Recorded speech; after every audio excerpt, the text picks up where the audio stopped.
En nombre del Padre, y del Hijo y del Espíritu Santo. Amén. La oración para la Iglesia Ortodoxa es una tradición que tiene mucha reverencia, que es muy majestuosa, que es un diálogo entre una persona preparada y su hacedor.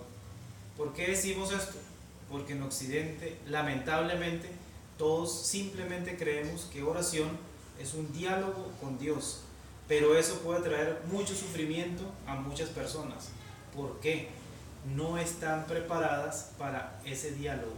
Si en la sociedad vemos que alguien se tiene que presentar ante un presidente, ante un canciller, ante un parlamentario, y se preparan con diplomacia, con un discurso, hasta con una forma de vestir, ¿cómo no hacer eso ante Dios?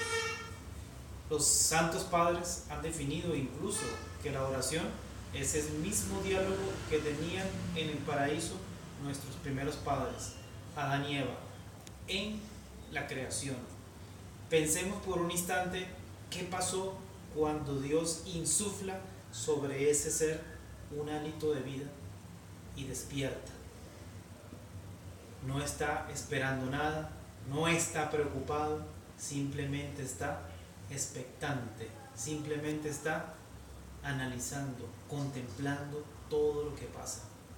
Si alcanzamos a tener esa percepción, ya podemos entender qué es la oración para la Iglesia Ortodoxa. Los padres esicastas, para los que ya han tenido una experiencia del diálogo en nuestra segunda tertulia, son los más indicados para enseñarnos este diálogo, porque nosotros decíamos que hay que tener paz, tranquilidad, quietud y a veces nuestra mente en blanco. Y si analizamos eso, es lo mismo que tenía Adán el primer día de ser creado. ¿Qué le preocupa? Nada. ¿Qué espera? Nada. ¿Qué le va a pedir a Dios? Nada. Simplemente está a la expectativa.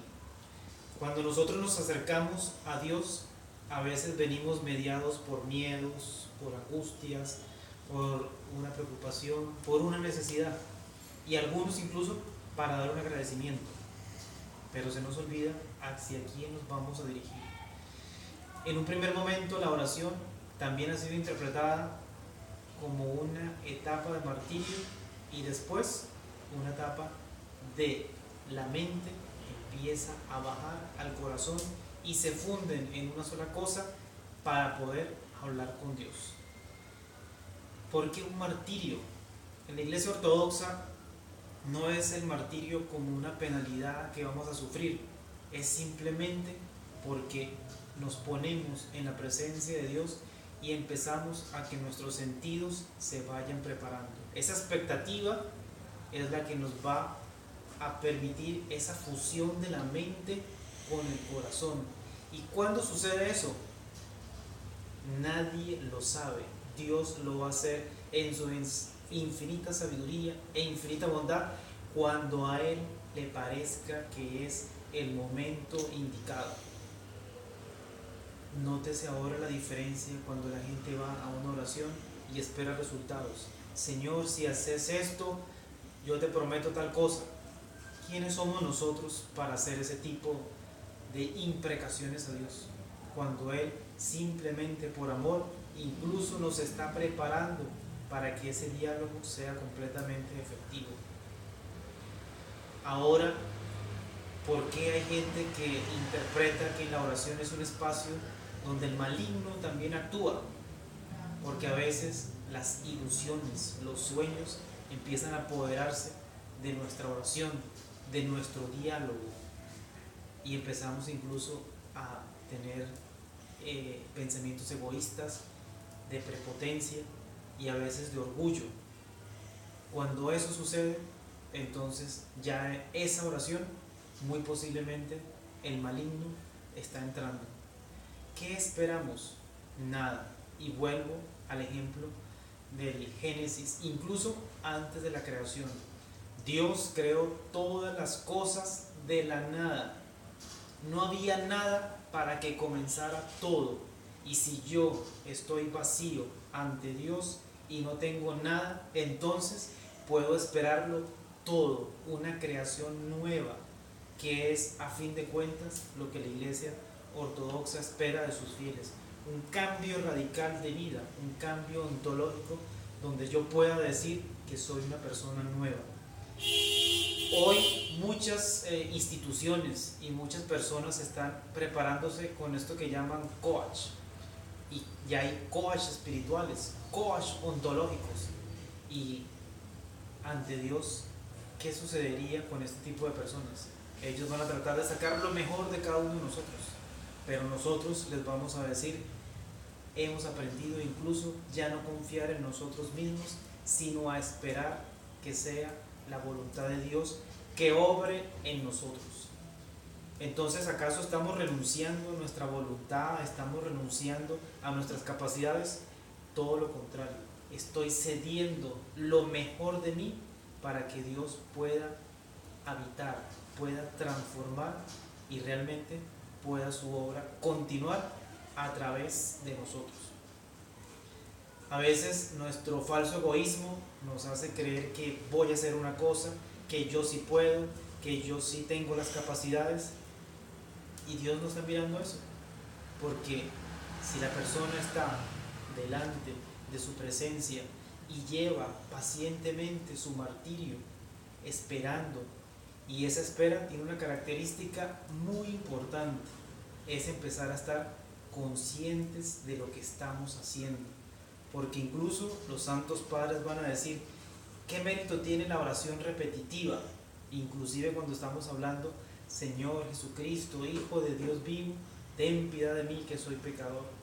Si solamente repito esas palabras, no sirven para nada, porque lo importante es empezar a hacer conciencia de lo que estoy diciendo, estar atento a lo que estoy pronunciando.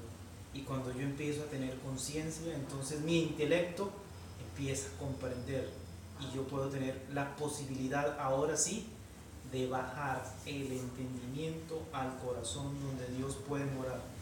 Algunos padres del desierto incluso pueden ser cosas jocosas, pero para nosotros es muy serio. Incluso ellos hablan de un lugar específico: por encima de la tetilla izquierda está esa revelación de Dios.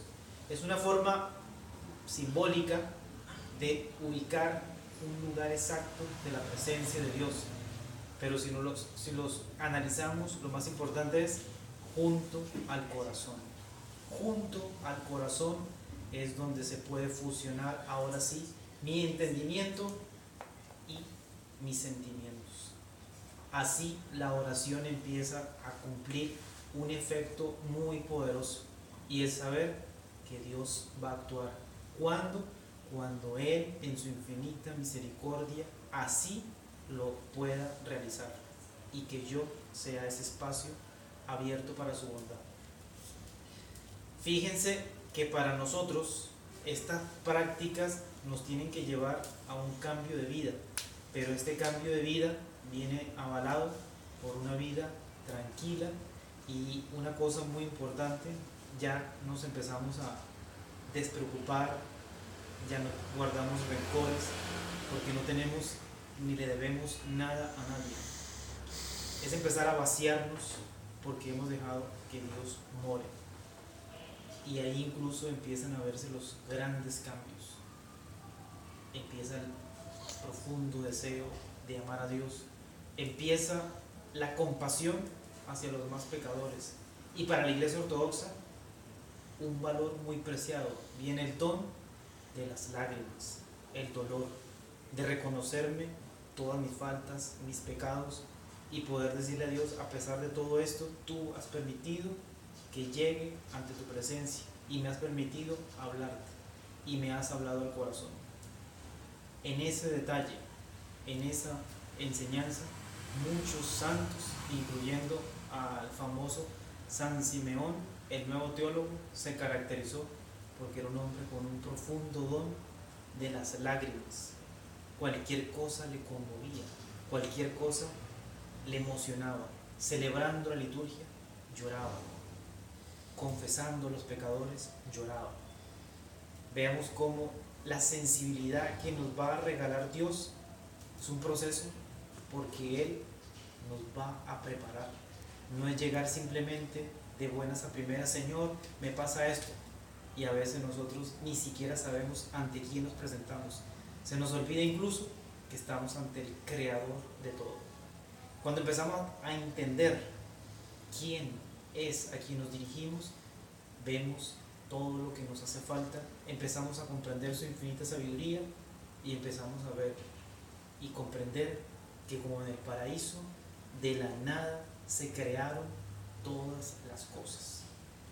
Que el Señor nos permita esa facilidad de entender, que nos permita la capacidad de eso que repetimos no se nos vuelva mecánico, que empezamos a iluminar nuestro entendimiento y así pueda bajar esa sabiduría al corazón y fusionarse allí en ese lugarcito, como los santos padres llamaban y como algunos santos en Occidente llamaban, una cama donde solamente puede morar una persona, y es Dios que viene a transformar nuestra vida por la libre decisión de nosotros de hacerlo, porque Dios no va a violentar la libertad de nadie. Dios respeta nuestro libre albedrío. Démosle gracias al Señor que nos permite hablar de estos temas donde la gente siempre tiene una visión muy pequeña de la oración, y que es un proceso, es una tarea y es una meta a la que Dios en su debido tiempo nos va a hablar. No hay prisa, no hay tiempo, Dios es eterno, y si es así, no nos afanemos, porque en su infinita sabiduría, siempre que estemos delante de su presencia, nunca nos va a abandonar. Incluso, como dice el mismo texto, su famosa esperanza es que vamos a recibir el 100% de lo que le hemos dado. Gloria al Padre, al Hijo, al Espíritu Santo, ahora y siempre, por los siglos de los siglos. Amén.